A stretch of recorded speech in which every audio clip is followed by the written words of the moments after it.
Minister BZ जमीर अहमद खान पर इल्जामात लगाने वाले खबरदार। मिनिस्टर बीजेड जमीर अहमद खान के कामकाज पर उंगली उठाने वाले खबरदार। मिनिस्टर बीजेड जमीर अहमद खान की कारकर्दगी पर सवालात उठाने वाले खबरदार। मिनिस्टर बीजेड जमीर अहमद खान और एमएलसी नसीर अहमद के दरमियान दूरियां पैदा करने की कोशिश करने वाले खबरदार। लीडर सियासत के लीडर आबिद असलम का मुंह तोड़ जवाब। जी हां दोस्तों, हाल ही में वक्फ बोर्ड के इलेक्शन की आड़ में बीजेड जमीर अहमद खान को तनकीद का निशाना बनाया जाने पर जमीर अहमद खान के चाहने वाले फॉलोअर्स सख्त गुस्से में हैं, बरहम हैं, चिरागपा हैं। इस फहरिस्त में आबिद असलम भी शामिल हैं। लीडर सियासत के एडिटर और कर्नाटक उर्दू एकेडमी के रुकन आबिद असलम ने कहा कि जमीर अहमद खान की पॉपुलैरिटी अवाम में जमीर अहमद खान की मकबूलियत से जलन हसद रखने वाले आज तरह तरह की बातें कर रहे हैं। कौम व मिल्लत के एक कदावर लीडर को, एक बड़े लीडर को गिराने की कोशिशें कर रहे हैं, जबकि मिनिस्टर बीजेड जमीर अहमद खान दिन और रात कौम व मिल्लत की खिदमत कर रहे हैं। कर्नाटक की तारीख में माइनॉरिटीज के लिए बेहतरीन बजट पेश करने वाले, हाईएस्ट बजट लाने वाले जमीर अहमद खान हैं। अक़लियतों की तालीमी तरक्की के लिए एक से बढ़कर एक स्कीमें पेश करने वाले बीजेड जमीर अहमद खान हैं। बाई इलेक्शन में न सिर्फ कांग्रेस पार्टी की जीत बल्कि एक और मुस्लिम एमएलए को कामयाब बनाने वाले बीजेड जमीर अहमद खान हैं। वक्फ बोर्ड में तेजी के साथ मसाइल हल करने वाले बीजेड जमीर अहमद खान हैं। हुकूमत के फंड्स के अलावा अपने जेब से गरीबों ज़रूरतमंदों की मदद करने वाला अगर कोई लीडर है तो वो बीजेड जमीर अहमद खान हैं। इस तरह आबिद असलम ने मिनिस्टर बीजेड जमीर अहमद खान के हक में बात करते हुए उनके कारनामों को याद दिलाते हुए मिनिस्टर के खिलाफ इल्जामात लगाने वालों को खबरदार किया है। जनूबी हिंद न्यूज़ रिपोर्ट। एग्ज़ाम देना, अच्छे नताइज लाना, कौम का नाम रोशन करना, हमारी रियासत का नाम भी रोशन करना, ये उनका मकसद है। और उन पर तरह तरह के इल्ज़ामात, करप्शन करता है।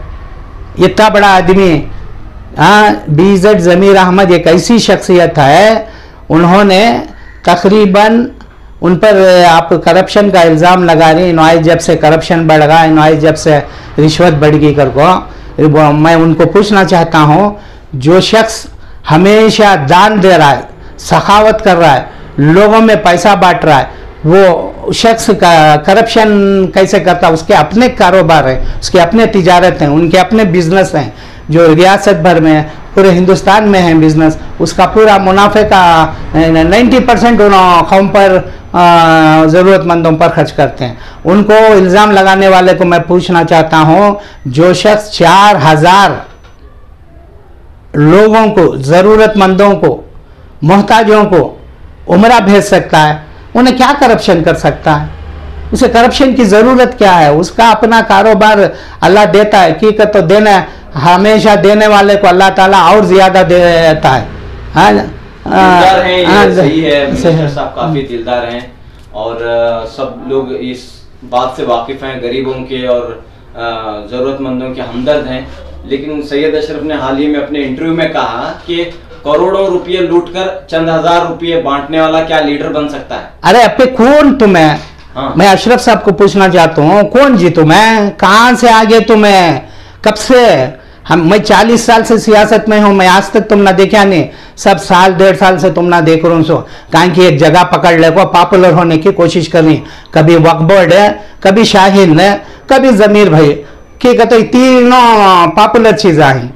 शाहीन अपनी तालीमी इसमें तेज़ी से आगे जा रहा है, इधर वक्फ बोर्ड है, इसके बहुत सारे मसाइल हैं, यहाँ बोलकर जमीर भाई को, कई को जमीर भाई को बोलती, कौन तुम्हें जमीर भाई को बोलना है? तुम्हारी सारी जिंदगी दिल्ली में गुजरी, सो तुम्हें अब साल 2 साल से लखलखाते हुए यहाँ बेंगलोर में आको मकाम बनाने के वास्ते कोशिश करी, सो करने जाओ को ज़मीर एक कद्दावर शख्सियत बड़े लीडरों में आज जमा हो गए। चीफ मिनिस्टर उनको साथ लेकर रियासत का दौरा करती। हाँ, और पार्टी कांग्रेस पार्टी अपने कन्वेंशन में जो इसमें क्या वो बेलगाम में हुआ, उस कन्वेंशन का चीफ बीजेड ज़मीर अहमद है, वो मकाम पाया इस आदमी को। तो मैं अंगलियां कहीं करने जा रही हैं, उसकी पॉपुलरिटी को नुकसान करने जा रही हैं। कुछ भी होता नहीं, उनको कुछ भी होने का नहीं है। उनके चाहने वाले लाखों में करोड़ों में पैदा हो गए। नहीं, इख्तिलाफात यहाँ पर कि जब ज़मीर अहमद खान साहब अपनी जिद पर अड़े रहे कि अनवर बादशाह चेयरमैन बने, लेकिन अनवर बादशाह एक ऐसा शख्स है जिनके खिलाफ इल्जामात हैं, तो इनका ये कहना था कि बगैर इल्जामात के शख्स को चेयरमैन बनाओ, तो इसमें गलत क्या है? मैं पूछना चाहता हूँ कि नहीं बनाना अनवर बादशाह को? अनवर बादशाह पर एलिगेशन नहीं, सो प्रूफ नहीं है ना, कन्विक्ट हो को नहीं है ना। नहीं, हर चीज का प्रूफ तो नहीं मिलता। नहीं, हर कोई भी फैब्रिकेट अपने आप बना लेकर आता है, वो प्रूफ होना ना, कोर्ट में प्रूफ होना कि किसी अंजुमन में प्रूफ होना कि किसी एक महफिल में प्रूफ होना कि प्रूफ नहीं। सो तो मैं देखो कैबिनेट बनाती सिद्धरामैया साहब, अपने हम ख्याल लोगों को लेकर कैबिनेट बनाती। क्यों बनाती हैं? हुकूमत चलाना 5 साल, तो वो नजरिया लेकर वक्फ बोर्ड बड़े अच्छे स्पीड में जाले को था, खाते बनाने को। खात्या का वो जो माहौल बना, जिसमें हजारों खाते बने, हजारों का प्रॉपर्टी हमारे सेफ हुए, हजारों हमारे प्रॉपर्टी की हिफाजत हुई, वो एक अच्छे अंदाज में जाले के थे। उसमें हमारे अनवर बादशाह एक अहम रोल अदा करे। उनको पसंद आया, अनवर बादशाह को लाना चाहते थे, वो उनकी मर्जी है। उन्होंने मिनिस्टर भी है, उनका मर्जी के हिसाब से काम करती हैं। चीफ मिनिस्टर है, जिनको मिनिस्टर लेना लिया, नहीं लेने वाले नहीं दिया। 10 ये MLA से कि 2 को चुनिया, 2 में की ज़मीर भाई को चुनिया, और थे ना सीनियर थे ना, नहीं लिया ना, वो उसकी मर्जी की। तो उसे हुकूमत चलाना, हुकूमत बनाना, हुकूमत को कई हिस्सों में ले जाकर कामयाब करना। लेकिन अली बाबा एक आला तालीम याफ्ता है, एक बड़े घराने से ताल्लुक रखते हैं, एक ऐसे एक नौजवान जो कुछ करना चाहते हैं, अगर इनको मौका दिया जा रहा है तो मिनिस्टर साहब को क्यों एतराज होना चाहिए? नहीं, मिनिस्टर साहब का एक अपना, मैं बोला ना, उनका एक ख्याल था अनवर बादशाह को लेकर चलूँगा तो वक्फ बोर्ड में बहुत सारे प्रोग्राम्स ला सकती हैं, फंड ला सकती हैं, ज़मीन की फेंसिंग हो सकते हैं, खबरस्तान की फेंसिंग हो सकते हैं, आशुर खाने टूटे फूटे पड़ी उसकी हिफाजत हो सकती है। ऐसा कुछ अच्छा मनसूबा बनाकर अली बाबा से भी ये काम हो सकता है। अली बाबा एकदम नए है ना, फर्स्ट टाइम आई ना, फर्स्ट टाइम ये मेंबर हुए हैं। फर्स्ट टाइम इनको पहले आकर देखेंगे, प्रोग्राम काम सब देखेंगे, उसके बाद अली बाबा को ले लेते थे। उन्होंने अली बाबा के ख़ानदान के उन्होंने बहुत एहतराम करने वाले ज़मीर भाई, क्या भी ना ज़मीर भाई उनसे दूर नहीं, उनके वालिद से, उनके दादा से सब ज़मीर भाई की पुरानी दोस्ती है, क्या भी नए नहीं। तो ज़मीर साहब के ताल्लुक से ये बात भी कही जाती है कि कई सीनियर लीडर को उन्होंने नज़रअंदाज कर दिया, कई सीनियर MLAs हैं, उनको नज़रअंदाज करते हुए आगे बढ़ रहे हैं, इस वजह से उनके खिलाफ एक महाज तैयार हुआ। नहीं, ज़मीर अहमद क्या भी चीफ मिनिस्टर नहीं ना, सबको नजरअंदाज कर डाल खाली उन्होंने एक मिनिस्टर। देखो साहब, मुझे अब एक चेयरमैनशिप की MLC की क्या की देती है, मेरी चीज़ की मैं हिफाजत करना चाहिए, आगे पीछे कौन भी आपको डैमेज करने की कोशिश करता, उसके वास्ते मेरी हिफाजत के वास्ते मैं पूरे रास्ते हमवार करता हूँ। क्या गलत क्या उसमें?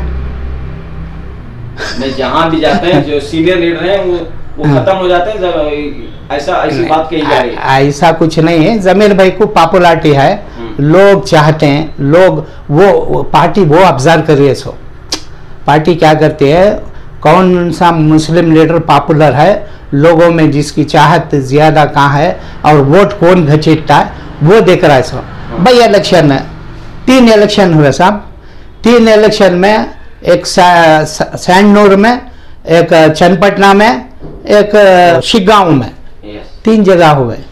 3 जगह के इलेक्शन के भी कैंपेन हीरोइन 3 जगह भी गए। चन्नपटना में जरा जबरदस्त तकरीर कर रहे हैं, वहां के बाद माहौल ऐसा बना कि कांग्रेस चले जा रही है कर को, मगर उन्होंने बोले हर हालत में कांग्रेस ड्रोनों को कर को 3 के 3 जीते। वहां मुसलमान नहीं जीतने की जगह चीफ मिनिस्टर के बेटे को पछाड़ कर उसे हरा कर वहां के यासिर पठान आए और यासिर पठान के साथ साथ ज़मीर अहमद की दूरअंदेशी हम सीखना है दूसरे लीडर भी। ये उनको एमएलए बनाए, वहाँ के कॉम्पिटेंट जो खादरी थे उनको हेस्कॉम का चेयरमैन बनाया, वो भी 11,000 करोड़ का डिपार्टमेंट का, तो इतना बड़ा डिपार्टमेंट उनको दिया। At a time 2 leadership create करके दिया है। और क्या होना कौम को, इससे अच्छा क्या हो सकता है साहब? इससे बेहतरीन लीडर कौन हो सकता है? मुझे क्या भी ज़मीर भी चेयरमैन बना लेनी, एमएलसी बना लेनी, मगर सच्चाई का साथ हमेशा देना, सच्चाई का सपोर्ट हमेशा करना। क्योंकि आदमी दिन रात एक कर डाल रहा है कौम के वास्ते। उन्होंने बोले कुछ ये बार 5,000 करोड़ का ले तुझे बजट कर को ले को बताए ना। आदमी में वो आज़म रहना, वो विल पावर रहना, वो विल पावर लीडर ज़मीर अहमद। जहाँ तक चेयरमैन का सब इनके खास खास आदमियाँ हो जा रही। कौन खास खास आदमियाँ हो जा रही? सो KMDC में किसे बयानी? So BK Altaf Khan, grass root level leader. उन्होंने कारपोरेटर 3 बार हो को ही, BBMP के स्टैंडिंग कमेटी के चेयरमैन 1 बार हो को ही, शहर का मारूफ चेहरा, उसे उठा को KMDC का चेयरमैन बना। क्या गलत कर डाले सो? हाँ, किसे बनाना था सो? क्यों ना पार्टी वाले न हुए? और उर्दू अकादमी का चेयरमैन, उर्दू अकादमी का चेयरमैन एक आलिम दीन को बनाया, अच्छे शोले बयान मुखर्रिर और 24 आवर्स काम करने वाले जोशीले आदमी। हमारी अकादमी कितना अच्छा चल रहा है, हमें सब उनके साथ में ही एक खैर बरकत की चीज़ अकादमी में है सो अल्लाह वाली हो ना। और माइनॉरिटी कमीशन में, माइनॉरिटी कमीशन का चेयरमैन कौन है? रिटायर्ड DIG, एक कानूनदान ऑफिसर। इससे पहले भी कानूनदान ऑफिसर वहाँ हो को ही यून निसार अहमद, ये बार है। इससे पहले GK बाबा भी हो को ही। वहाँ ज़रा वो एक कैबिनेट रैंक का पोस्ट, एक अच्छा पढ़ा लिखा आदमी को लाना, मुख्तलिफ मुसलमानों के मसाइल हैं उसे हल करना कर को। आज माइनॉरिटी कमीशन मुख्तलिफ प्रोग्राम डालने की कोशिश में है और मुसलमानों को बहुत सारी चीज़ें देने वाली है वो कमीशन। तो मुतमईन है आप सब? नहीं, कौम मुतमईन है साहब, क्या भी वैसा ये नहीं है। देखो ये और है, हमारे अशरफ साहब, हमारे नसीर अहमद फार्मर मिनिस्टर को बोलती, ज़मीर अहमद के पीछे आती नो, अकेले खड़े रहती कर को। जे हजरत नसीर अहमद एक बहुत बड़ा लीडर, आज का लीडर नहीं, बहुत पुराने लीडर होना। बंगारप्पा के परेड में उन्होंने इंडस्ट्री मिनिस्टर होने के साथ साथ उन्हें एक स्कीम बनाए विश्वा कर को। उस स्कीम का inauguration prime minister of India कराए सो। आको छोटी उम्र नसीर अहमद की कैपेसिटी देखो उनकी। हाँ, और जहाँ तक ज़मीर अहमद और नसीर अहमद के ख़िलाफ़ तुम्हें जो डिफरेंसेस पैदा करने की कोशिश कर रहे हैं, ज़मीर अहमद की आदत किसी भी स्टेज पर, जब तक नसीर अहमद स्टेज पर आकर चेयर पर नहीं बैठते, ज़मीर अहमद तब तक बैठते नहीं। हमारे जश्न उर्दू प्रोग्राम 11 बजे का प्रोग्राम, 11 बजे ज़मीर अहमद इसे आ गया उर्दू अकादमी को। नसीर अहमद 12:15 को आते हूँ, घर को फ़ोन करे, मैं कहाँ की एक CM के प्रोग्राम में 12:15 तक माइनॉरिटी कमीशन के चैम्बर में बैठले कर रहा है। नसीर अहमद आने के बाद उन्होंने अकादमी के प्रोग्राम में आकर बैठे। स्टेज यहाँ तुम्हें हज भवन में भी देख लो, साहब साहब साहब, नसीर अहमद भी आज तक पुकारे उन्होंने, साहब आ जाओ, साहब आ जाओ, साहब साहब कर को बुला।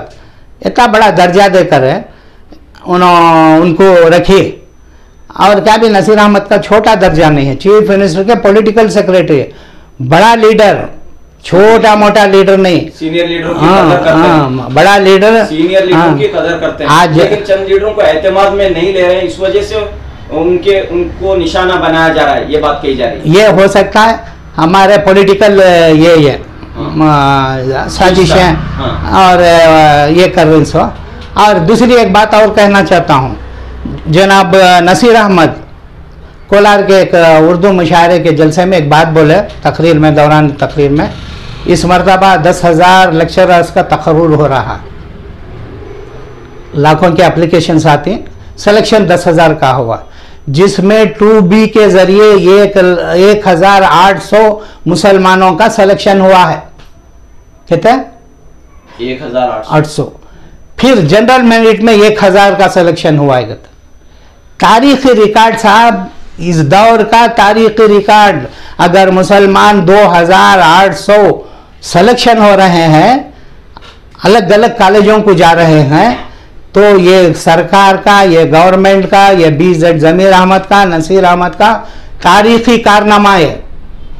ये बहुत जल्द आवाम के सामने आगा और मुसलमानों के लिए बहुत बड़ी खुशखबरी, क्योंकि नौकरी में हमें कंकर के बराबर करते थे।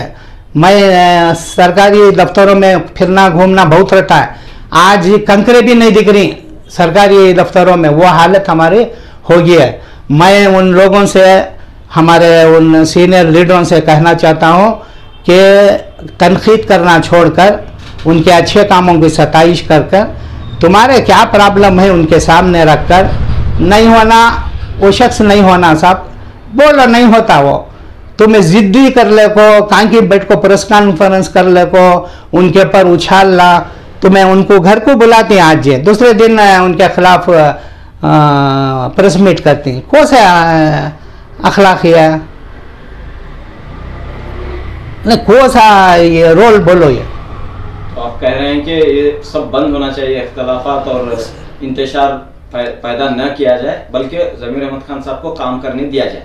एक और यह सरकार की एक बार सबसे बड़ी स्कीम, हमारे कंट्रैक्टर्स जो रियासत भर में हैं, जिनको काम नहीं मिलता था, देखो ये दो लीडरों की दूरअंदेशी, जमीर अहमद, नसीर अहमद और हमारे तमाम MLAs सब ने मिलकर चीफ मिनिस्टर को ये गुजारिश की थी कि कंट्रैक्ट जो गवर्नमेंट का निकलता है उसमें हमारे वास्ते रिजर्वेशन रखिए।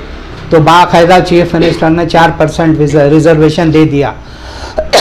अब हमारी कौम माइनॉरिटी वेलफेयर में घुस सकती है, म्यूनसिपालिटी में जा सकती है, CMC में जा सकती है, BBMP में आ सकती है, PWD में आ सकती है, और हेल्थ एंड फैमिली वेलफेयर में जा सकती है, होम डिपार्टमेंट में, हर डिपार्टमेंट में घुस सकने का एक रास्ता, एक हौसला देने वाली सरकार का नाम कांग्रेस पार्टी। उतना अच्छा ज़बरदस्त फैसला हुआ है। आबिद असलम साहब, आपके तारुफ से कहा जाता है कि आप JDS के लिए आपने काम किया, बेशक, लेकिन जैसे कांग्रेस की हुकूमत आई तो कांग्रेस के साथ हैं, और आइंदा अगर कोई दूसरी हुकूमत आती है तो उसके साथ चले जाते हैं, यानी हवा हो जिधर की चलो तुम उधर। ये बात आबिद असलम के ताल्लुक से कही जाती है? नहीं, ऐसा नहीं है। अच्छा सवाल, चुभता हुआ सवाल, मुझे बड़ी खुशी होती है। मैं पेशे के एतबार से जर्नलिस्ट, मैं छोटी उम्र से जर्नलिस्ट, मैं बहुत कम उम्र 17 साल का था, कर्नाटक के चीफ मिनिस्टर का इंटरव्यू लिया था मैं, रामकृष्ण हेगड़े साहब का, 17 साल की उम्र, छोटा बच्चा, इससे भी कम था, तो जाकर इंटरव्यू लिया था, कोलार में आए थे, मैं वहाँ से मेंटेन कर लेकर आया से, वो लाकर इंटरव्यू में सालार में भी डाला था, सालार में उस ज़माने के पास बार में। मैं एज ए प्रोफेशन जर्नलिस्ट, मैं सब जगह जाना आना रहता, पूरे पार्टियों के लीडर मेरे दोस्त, हर पार्टी का लीडर मेरा दोस्त। गुज़िश्ता बार क्या हुआ, मसले मसाइल मुसलमानों पर बहुत आए, ज़रा दिल बेजार था। CM इब्राहिम साहब JDS गए, उनके साथ मैं भी JDS गया, ये उम्मीद से गया कि मैं वहाँ कुछ बनना कर को, मैं पहले के जैसा अब रहना नहीं चाहता, कुछ बनना कर को गया। वहाँ गए तो JDS का धाबाज पड़ गया, अब क्या करना, मैं परेशान होगा, क्या रे अल्लाह 40 साल मैं सियासत में रहो को, आज क्या भी नहीं, जैसा ज़ीरो हो जाता ना कर को, फ़ौरन क्या कर, मैं पार्टी में शेर पड़े हुआ, फरवरी 24 में फरवरी में शेर पड़े हुआ, मार्च 15 को क्या मैं BK अल्ताफ़ खान साहब को फ़ोन किया, मेरे पुराने दोस्त, ऐसा आबिद भाई क्या भी डरने को न को, तुम्हें सीनियर लीडर, तुम्हें मेरे बड़े भाई के मानिंदे, तुम्हें मैं जिस दिन फ़ोन करता हूँ मेरे घर आ जाओ, मैं यजमान को बुला रहा हूँ, बैठ कर बात करेंगे। वही शायद फ़ोन आया, गया, मिनिस्टर साहब से बातचीत हुई, बहुत ही चुनाव भी मुझे बहुत तसल्ली दिया, छोड़ो जी सब वैसा छोटा सा, मैं वहाँ से आको यहाँ मिनिस्टर हुए नहीं गया जी कर को, फ़ौरन मेरा नाम बड़े जगह पर आने वाला था, मगर ज़रा मेरे गलतियाँ लेट ले जाने की वजह से नाम मिस हुआ, उसमें फ़ौरन इसमें रह जाओ, उसके बाद आगे देखेंगे। यानी उर्दू एकेडमी का मेंबर बना। हाँ, तुम्हारा हाथ हमें छोड़ते नहीं, तुम्हें हमारा साथ रहो कर को और तस्फिया हो को गए। तो आखिर में क्या बात है पढ़ना? अब वहाँ जाकर भी क्या है, मेरा क्या काम कर ले रहा हूँ, उर्दू का फ़रोग, उर्दू के तशरीह, उर्दू के प्रोग्राम में हिस्सा ले रहा हूँ। हमने एक जज्बा, जोश ज़बान का, कौम का, मौल का, मिल्लत का। तो आखिर में आप क्या बात रखना चाह रहे हैं? बच्चे जो अब फारिन जा रही हैं, बच्चे जो फारिन जा रही हैं, पहले 10 लाख रुपए देते थे 1 साल को, 2 साल को 20 लाख, अब ये साल 15 लाख, 30 लाख कर दिए हैं। किसके लिए? अक़लियतों के बच्चे फारिन कंपनियों में पढ़ ले का है तो, यूनिवर्सिटीज़ में काम पढ़ ले का है तो फारिन कंपनियों में बड़े बड़े जाबा मिलती हैं, उनका स्टैंडर्ड ऑफ लिविंग बनना मुसलमानों का कर को, ये सोच सामने रखकर मुख्तलिफ प्रोग्राम देने। उसके साथ साथ और इस बार 100 उर्दू स्कूलों को, 100 उर्दू स्कूलों को अपग्रेड करने के लिए 400 करोड़ रुपए बजट में रखी साहब। ये कभी एजुकेशन डिपार्टमेंट नहीं ना, माइनॉरिटी वेलफेयर ना, फिर भी उर्दू स्कूलों को अपग्रेड करना, उनको तरक्की देना, वहाँ क्या फर्नीचर होना, क्या चीज़ें होना, वो देने के वास्ते तकरीबन 400 करोड़ रुपए बजट में रखी। और प्री प्राइमरी स्कूल्स ला रही, हाँ, बिल्डिंग्स, मुराजी जैसे के बहुत सारे हॉस्टल्स, रेसिडेंशियल स्कूल्स, ये तमाम चीज़ें आ रही। मैं कर्नाटक का जो बजट 2025 और 26 का जो पेश किया गया, वो वाकई एक शानदार बजट था। वो तमाम फ़िरक़ों के लिए, तमाम कम्युनिटी के लिए एक बेहतरीन बजट माना जाता है। हमारे कर्नाटक के वज़ीर आला सिद्धरामैया साहब ने अपना 16वां बजट पेश किया, जिसमें 4,09,000 करोड़ का बजट उन्होंने कर्नाटक की ऑल राउंड डेवलपमेंट की तरक्की के लिए पेश किया गया। साथ साथ उन्होंने अक़लियतों की तरक्की, उनकी खुशहाली, उनकी फलाह बहबूदी के लिए रिफाई और फलाही बेहतरीन प्रोग्राम देने के लिए उन्होंने BZ ज़मीर अहमद वज़ीर बराए अक़लियती अमवार को 4,700 करोड़ का बजट दिया गया। यह बजट इस तरह का है कि पूरे हिंदुस्तान का बजट, यानी मोदी सरकार का बजट 3,000 करोड़ का, जबकि कर्नाटक का बजट 4,700 करोड़ का बजट। इससे अच्छी तरह मालूम होता है कि हमारे वज़ीर आला गरीबों के, अक़लियतों के, बैकवर्ड्स के, दलितों के एक हमदर्द वज़ीर आला हैं, जिन्होंने ये साबित करके इस बजट में पेश कर दिया। CM इब्राहिम कहते हैं कि ये बजट नाकाफी है, जबकि वादा था 10,000 करोड़ का। तो आप खुश हो गए कि 4,900 या 4,700 करोड़ रुपए मिल गए हैं माइनॉरिटीज के लिए? ये तारीखी बजट है। CM इब्राहिम साहब का कहना अलग है, वो 10,000 करोड़ का बजट का डिमांड कर रहे हैं, वो उनका अपना ख्याल है, मगर 4,700 करोड़ बजट लाना कोई मामूली बात नहीं। पिछले कई लीडरों ने कह दिया है कि आज तक किसी भी माइनॉरिटी वेलफेयर के वज़ीर ने इतना बड़ा बजट जितना BZ ज़मीर अहमद ने लाया है, कोई भी इतना लाकर नहीं दिखाया। गुज़िश्ता साल 3,200 करोड़ का बजट था, जिसमें BZ ज़मीर अहमद ने अक़लियतों को तालीमी मैदान में उतारने के लिए, तालीमी मैदान में उनको हौसला देने के लिए, तालीमी मैदान में उन्हें रास्ता बताने के लिए, आगे बढ़ाने के लिए 1,900 करोड़ रुपयों का बजट रखा। और इस बजट में उनका सबसे बेहतरीन प्रोग्राम जो हज भवन में जो IAS, IPS, IRS, KS के जो ट्रेनिंग चल रहे हैं, ये पूरे हिंदुस्तान में कहीं भी अक़लियती डिपार्टमेंट से नहीं हुआ, जो कर्नाटक के अक़लियती अमवार BZ ज़मीर अहमद की निगरानी में हो रहा है। और तकरीबन 130 बच्चे सेलेक्ट हुए हैं जो मुख्तलिफ डिपार्टमेंटों को पहुंच रहे हैं। इतना शानदार बजट ये इस साल का बजट है। माइनॉरिटी डिपार्टमेंट के ताल्लुक से बात कही जा रही है कि बजट है, स्कीमें भी हैं, लेकिन करप्शन की वजह से फायदा अवाम को नहीं पहुंच रहा है। करप्शन की वजह से जो है जो स्कीमें वो अवाम तक नहीं पहुंच रही हैं, माइनॉरिटीज तक नहीं पहुंच रही हैं। ये गलत बात है। माइनॉरिटी वेलफेयर के जो भी प्रोग्राम्स हैं उस प्रोग्राम को जिले सतह पर, ताल्लुक सतह पर वहाँ के एमएलए चेयरमैन होते हैं। हर लिस्ट उनके ज़रिए से बनती है, हर प्रोग्राम उनके ज़रिए से बनता है। सिलेक्शन ऑफ कैंडिडेट भी एमएलए ही करते हैं, वो करके जो रिकमेंड करके डिपार्टमेंट को भेजते हैं वही सिलेक्शन होता है। तो करप्शन कहाँ से होता है? पूरा ऑनलाइन है, ब्रोकरों का एज नहीं है। आप केएमडीसी के किसी भी दफ्तर जाइए, माइनॉरिटी डायरेक्टरेट के किसी भी दफ्तर जाइए, आपको ब्रोकर नज़र नहीं आएंगे, क्योंकि पूरा ऑनलाइन हो रहा है। हमारी कौम एजुकेटेड हो रही है, हमारी कौम आज ऑटो ड्राइवर का बच्चा IAS IPS बन रहा है, वो दौर आ रहा है। और ये दौर में ब्रोकरों का क्या काम रहेगा? पूरा ऑनलाइन जा रहा है। यानी कि आपके मुताबिक कोई करप्शन घोटाले नहीं हो रहे? नहीं, उतना पहले जिस अंदाज से पहले हो जाता था नहीं है। अब बिल्कुल उसके पर ज़मीर अहमद साहब आने के बाद फिर BK अल्ताफ KMDC के चेयरमैन हैं, उन्होंने सब कंट्रोल करके रखा है। लेकिन इल्जामात लग रहे हैं कि करप्शन का बाजार गर्म है, चाहे वो क्या होता है? क्या होता है? 2000 एप्लीकेशन आते, 200-300 आदमी का काम होता, 1700 आदमी का काम नहीं होता, बजट नहीं रहता, तो वो लोग तरह तरह की बातें करते हैं।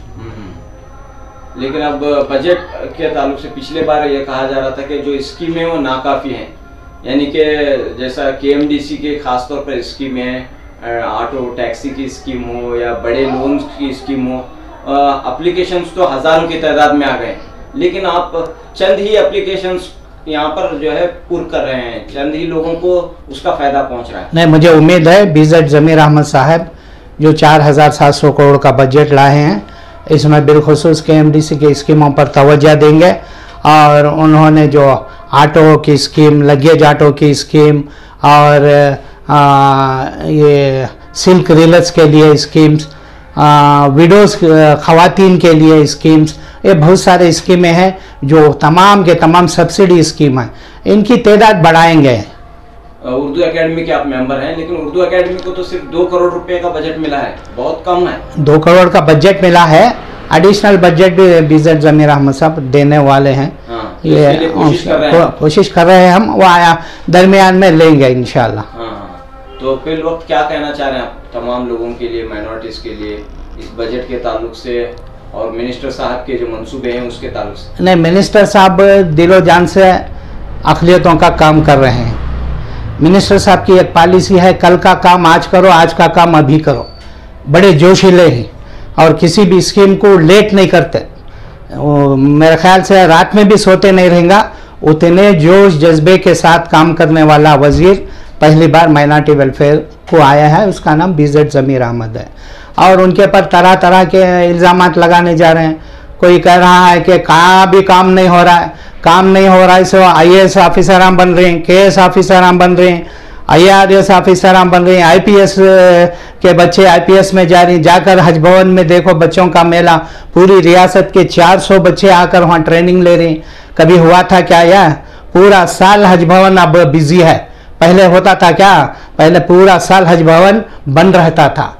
इतना बिजी उस तरह के प्रोग्राम में रखें। और इस मरतबा तकरीबन 250 मौलाना अबू कलाम आज़ाद स्कूल्स आ रहे हैं, जो इंग्लिश मीडियम स्कूल्स हैं, उसमें फिर प्री प्राइमरी स्कूल्स ला रहे हैं। मुख्तलिफ बजट में सिर्फ एजुकेशन उनका ये नारा ही तालीम है, तालीम की तरफ लेकर जा रही है। कौम को ज़रूरी है तालीम, बच्चे शौक़ से पढ़ रहे हैं। हाल ही में CMA स्कूल में 6 बच्चे इसमें BCA में 99%।